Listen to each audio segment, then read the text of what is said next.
अरे बेटा जल्दी करना, बस आ जाएगा। अरे क्या हुआ बेटा, फिर से यहाँ आ गया? मम्मा आप मुझे बस स्टैंड पर छोड़ दो ना। अरे बेटा बस स्टैंड पर जाने की क्या जरूरत है, दरवाजे पर ही तो बस आती है। अरे जाना बेटा, लेट हो जाएगी। पर मम्मा सारे दोस्त तो बस स्टैंड पर ही जाकर के बस पकड़ते हैं, मुझे क्यों दरवाजे पर से बस पर बैठा देती हो? अरे बेटा वो लोग दूर दूर से आते हैं तो बस स्टैंड के पास खड़े रहते हैं, और हमारे घर के पास से ही बस गुजरती है। मैं अपने घर के पास ही तुम्हें बस पर बिठा देती हूँ। तू ऐसे नहीं मानेगा, चल मैं तुम्हें बैठा देती हूँ बस पर। उफ, ये बच्चे भी ना सुबह होता नहीं है कि परेशान कर देते हैं। एक तो इन लोग को जब तक बस पर बिठाओ नहीं ना तब तक ये लोग जाते नहीं है। चलो बाकी का काम है वो कर लेती हूँ। दीदी, अरे छोटी तुम सुबह सुबह कुछ काम था क्या? दीदी भैया चले गए क्या ऑफिस? अरे हाँ छोटी, तुम्हें पता नहीं है कि भैया सैटरडे को आते हैं और मंडे को सुबह ही निकल जाते हैं, फिर एक सप्ताह बाद ही आते हैं। अरे हाँ दीदी, वही से तो मैं आपसे बात करने आई हूँ।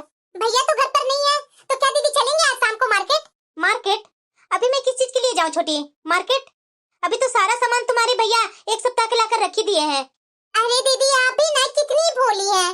बताइए, भैया तो आपको घर से बाहर जाने देने ही नहीं चाहते हैं दीदी, और आप भी हैं कि भैया से एक सप्ताह के सारे राशन सब्जी मंगवा लेते हैं।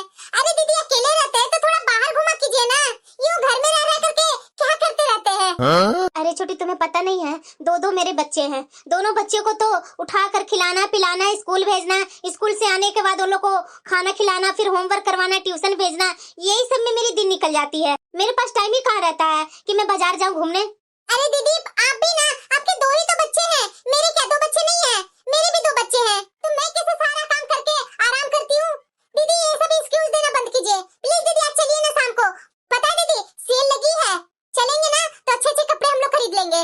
अच्छा ठीक है छोटी, बच्चे लोग आते हैं ना तो मैं बच्चे लोग को मना लूंगी अकेले रहने के लिए, तब मैं चलती हूँ। अरे दीदी अभी आप बच्चे को अकेले नहीं छोड़िएगा तो कैसे होगा दीदी? अभी बच्चे आपके बड़े होते जा रहे हैं, अकेले उन लोग को आपस में एक दूसरे को ध्यान रखने का आदत सिखाइए। अच्छा ठीक है छोटी, ठीक है मैं चलूंगी। ठीक है दीदी, मैं शाम को मिलती हूँ। ठीक है।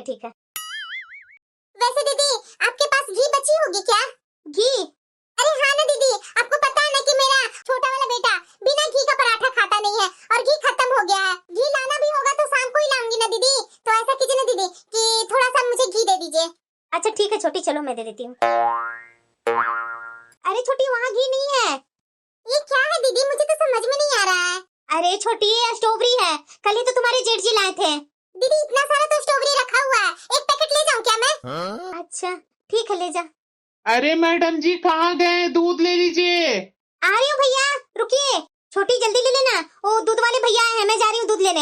हाँ दीदी आप ले लीजिए ना, मैं इसमें से छांट करके एक पैकेट ले लेती हूँ स्ट्रॉबेरी। ये देखो स्ट्रॉबेरी लेगी भी तो छांट कर लेगी, क्या बोलूं मैं, देवरानी है। अरे मैडम जी दूध ले लीजिए ना, और भी घरों में दूध देना है मैडम जी। आ रही हूँ भैया आ रही हूँ। चलो अच्छी स्ट्रॉबेरी दूसरे पैकेट से निकाल कर इस पैकेट में रख लेती हूँ। दीदी तो है भी नहीं, फ्री का माल है और क्या चाहिए। ये छोटी ना पता नहीं कब इसकी आदत जाएगी, अलग होने के बाद भी ऐसा घर पर हक जताती है ना जैसे लगता है कि इसका पति लाकर सब दिया है। एक कल ही देख ली थी कि स्ट्रॉबेरी इतने सारे आए हैं और जान रही थी कि भैया तो सुबह चले जाएंगे तो जाकर के मैं ले आती हूँ। अरे चुप रहने का इसका मतलब ये नहीं अगला कुछ नहीं बोल रहा है तो उसका फायदा नहीं उठाना चाहिए। सारे अच्छे स्ट्रॉबेरी निकाल करके ले गई, और बच्चे लोग मिल्क शेक में डाल करके मांगेंगे तो मैं कैसे क्या दूंगी। उधर गई मैं दूध लेने, जब तक ये छोटी महारानी स्ट्रॉबेरी निकाल कर ले गई। ये क्या हाल बना रखी है, सब में से दो दो चार निकाल करके पता नहीं क्या की है ये। अच्छा मौका का फायदा मैं उठाई। अरे पूनम, अरे दीदी आप, अरे हाँ पूनम, अपनी जेठानी के घर से क्या क्या लेकर के आई है? अरे दीदी ऐसा कुछ भी नहीं, वो तो मेरी जेठानी आते समय दे दी कि पूनम ये लेकर के चली जा, तुम्हारे लिए तुम्हारे जेठ जी भी लेकर के आए थे तो इसलिए मैं ले आई दीदी। अच्छा तो और क्या दीदी, पता है दीदी ये मेरी जेठानी है ना, वो जेठानी तो ये चीज देना नहीं चाहती है, लेकिन मैं क्या करूं, और मेरे जेठ जी इतने अच्छे हैं, जब भी अपने घर में कुछ चीज लेकर के आते हैं तो हमारे परिवार के लिए भी लेकर के आते हैं, इसीलिए तो जब भी जेठ जी कुछ लेकर के आते हैं तो मैं अपना हक समझकर वहां से जाकर के ले आती हूँ। लेकिन तुम्हारी जेठानी को देने का मन तो नहीं ना करता है पूनम? अरे दीदी कोई बात नहीं, मुझे कोई टेंशन नहीं लगती है, मैं तो अपने हिस्से का सामान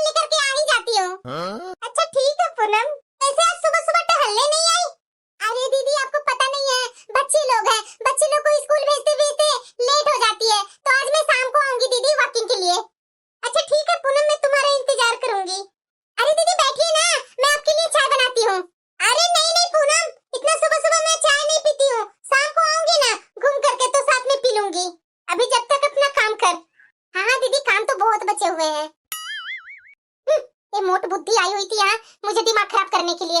इसका भी मन होगा कुछ लेने का तो मैं तो अपनी जेठानी जैसी नहीं हूँ कि दे दूंगी। पूनम घर में नहीं हो क्या? नहीं नहीं दीदी मैं घर में ही हूँ। आइए आइए बैठिए। वैसे पूनम आज तू अपनी जेठानी के साथ कहाँ जा रही थी? अरे दीदी आपको पता नहीं है कि मेरी जेठानी कितनी कंजूस है?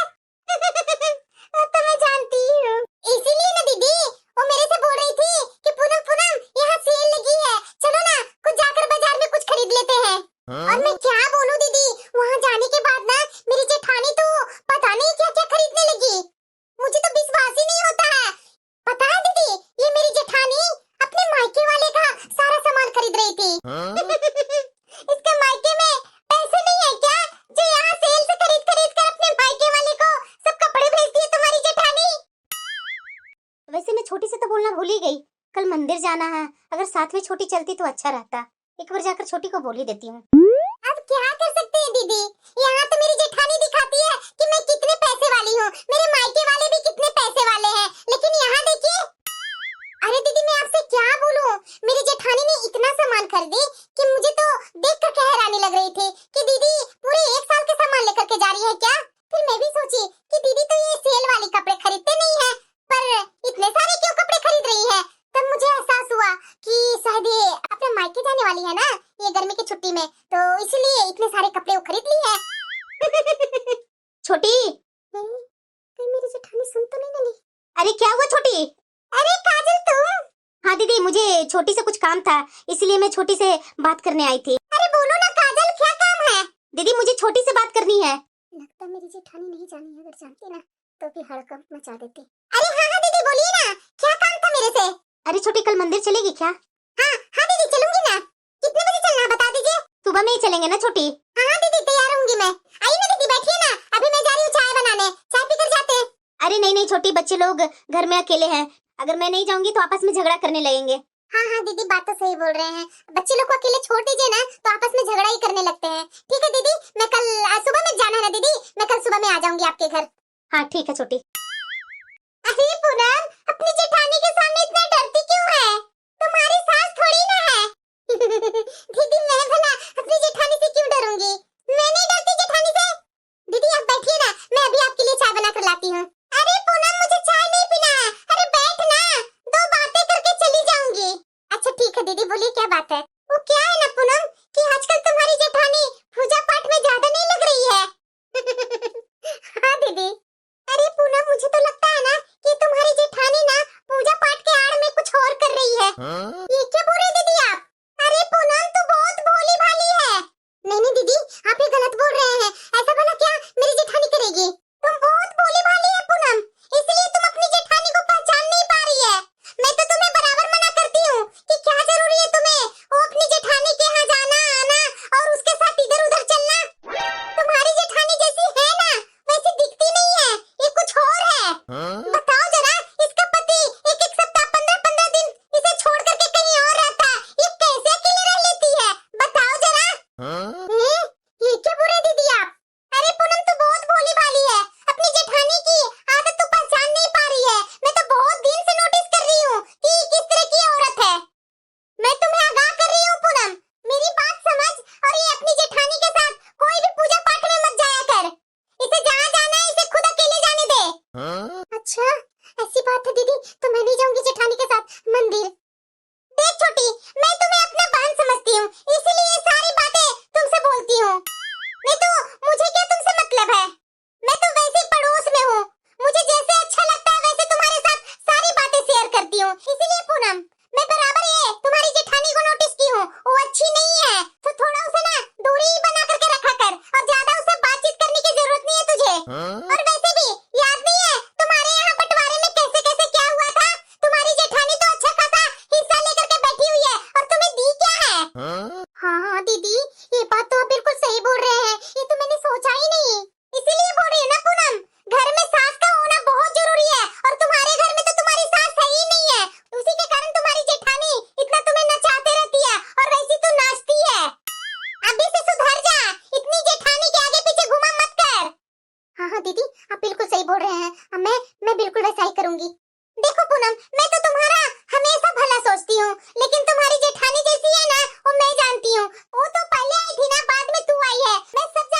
पूनम कि कौन कैसा है, इसलिए मैं तुम्हें बता रही हूँ कि अपनी जेठानी से ना थोड़ा दूरी ही बना कर रखा कर। इतना चिपक कर रहने की कोई जरूरत नहीं है।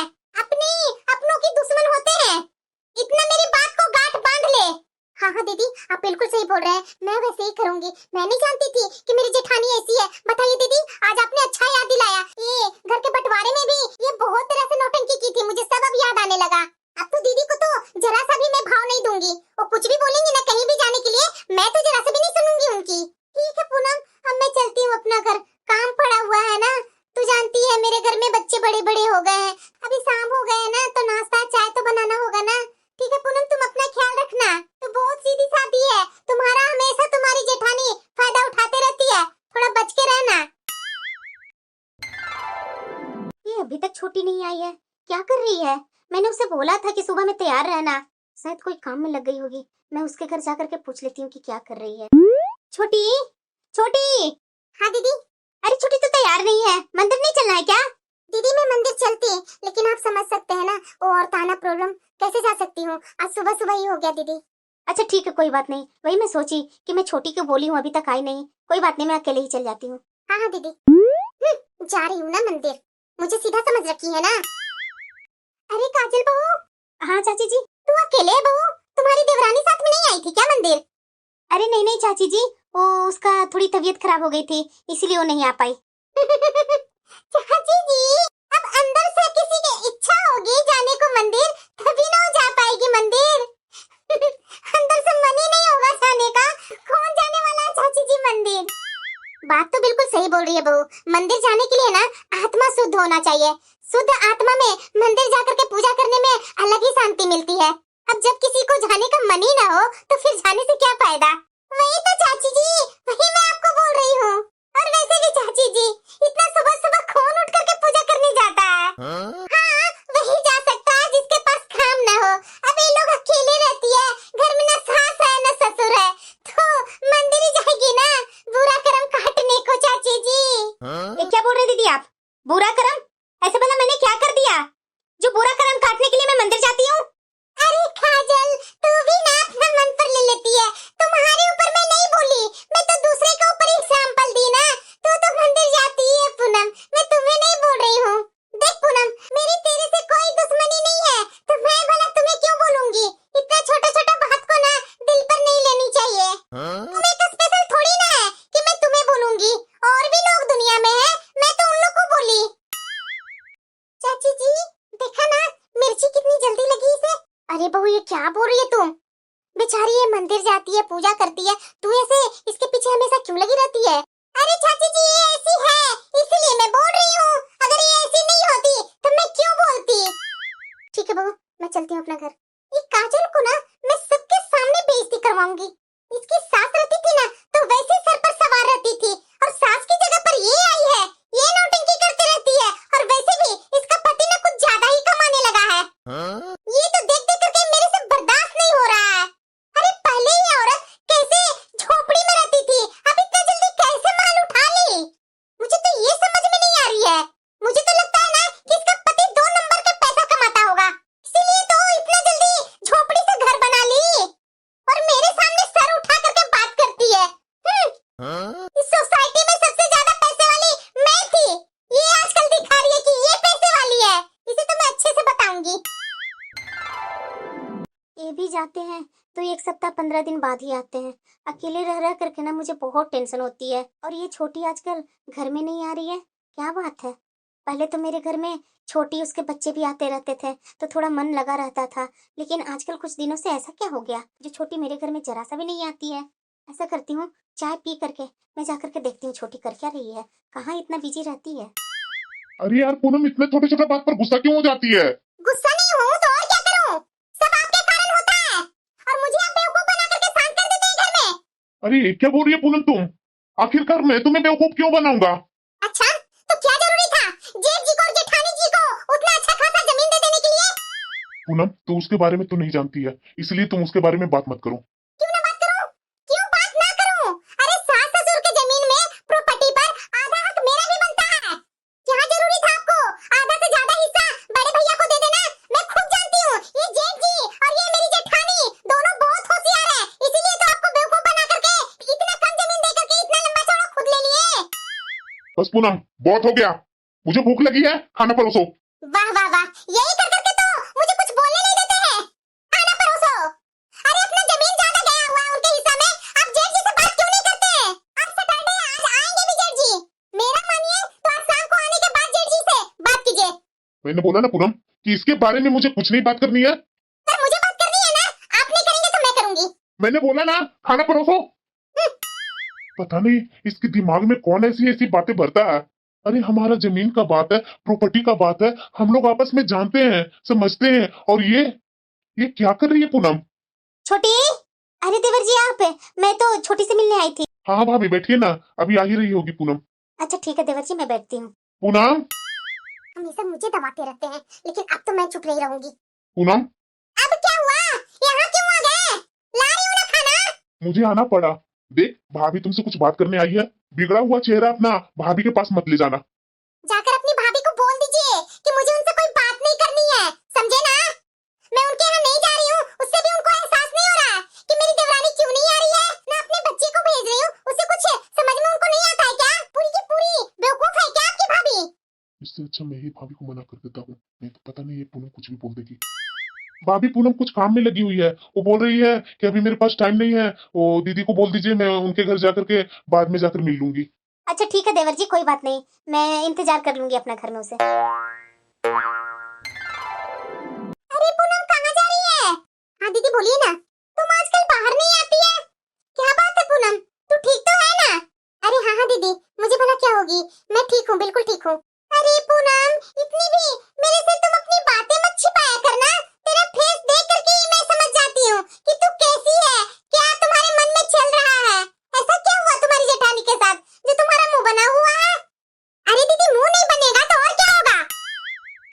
क्या हो गया पूनम को? हमेशा तो आती थी मेरे से बैठकर बातें करती थी, इधर तो एक सप्ताह से ना आती है ना बच्चे को भेजती है। ऐसा क्या हो गया? मैं तो कल गई भी थी इसके यहाँ, लेकिन ये मेरे से मिलने तक नहीं आई, और देवर जी ने बताया कि वो आपसे मिलने आएगी। सुबह से शाम हो गई, मिलने नहीं आई है। आखिर बात क्या है? पर जो भी हो, अब मैं कैसे पूछ सकती हूँ, अलग थलग तो हो गई है। कोई बात नहीं, मैं थोड़ी देर पार्क में घूम करके आ जाऊंगी ना, तो थोड़ा मेरा मन अच्छा लगेगा। अकेले रह रह करके ना दिमाग हिल जाता है। अरे दीदी मुंह नहीं बनेगा तो और क्या होगा? ऐसा क्या हो गया पूनम? अरे दीदी मैं क्या बोलूं, मेरे पति हमेशा अपनी भाभी का, हमेशा अपने भाई का साइड लेते हैं। पता है दीदी, कल मैं अपने पति से पूछी, आधा से ज्यादा हिस्सा जेठ और जेठानी जी को क्यों दे दिए? सास ससुर के प्रॉपर्टी में दोनों बेटा के तो हिस्सा बराबर होनी चाहिए ना। इतना बोल करके कहाँ जाऊंगी, ये तो मेरे पति मुझे ही सुनाने लगे। अरे वही ना पूनम, ये ना तुम्हारी जेठानी अच्छा खासा मंत्र फूंक करके रखी हुई है अपने पति पर भी, अब देखो अपने देवर पर भी आ गई। अब मुझे भी लगता है दीदी कि आप सही बोलते थे, मेरी जेठानी बहुत ही चालाक है। पता नहीं मेरे पति को क्या खिला दी है, जो हमेशा मेरे पति अपनी भाभी का ही गुण गाते रहते हैं, अपने भाई का ही गुण गाते रहते हैं, मेरी तो जरा सा भी नहीं सुनते हैं। अब समझ में आया ना पूनम? अरे मेरे घर में भी ऐसी कुछ करके रखी हुई है तुम्हारी जेठानी। पता है पूनम, मेरे यहाँ कितनी बीमारियां सबकी लग गई है, सब मुझे पता है, सब तुम्हारी जेठानी के कारण हो रहा है।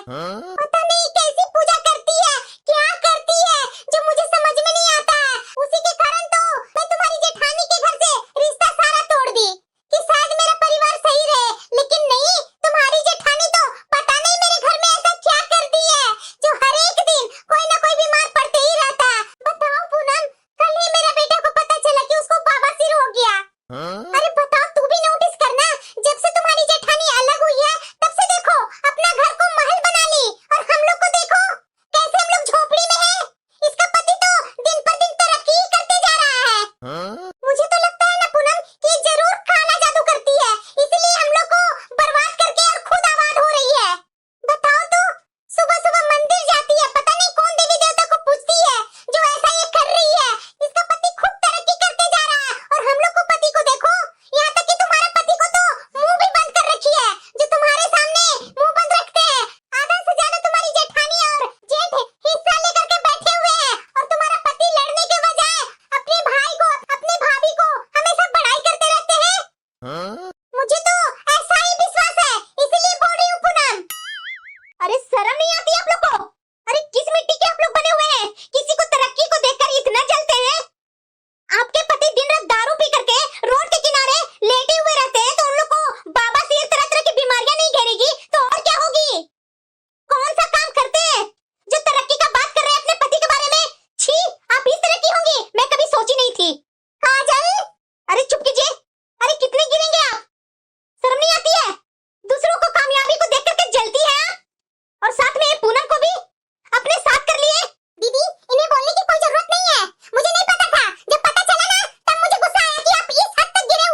अरे जेठ जी 10 दिन, एक सप्ताह के लिए, 15 दिन के लिए बाहर में रहते हैं तो मेरी देवरानी है ना, उससे मैं बातचीत करूंगी, टाइम पास करूंगी, मेरा समय यूं ही निकल जाएगा। लेकिन तुम ये चंद लोगों को कारण हमारा रिश्ता बर्बाद कर रही है।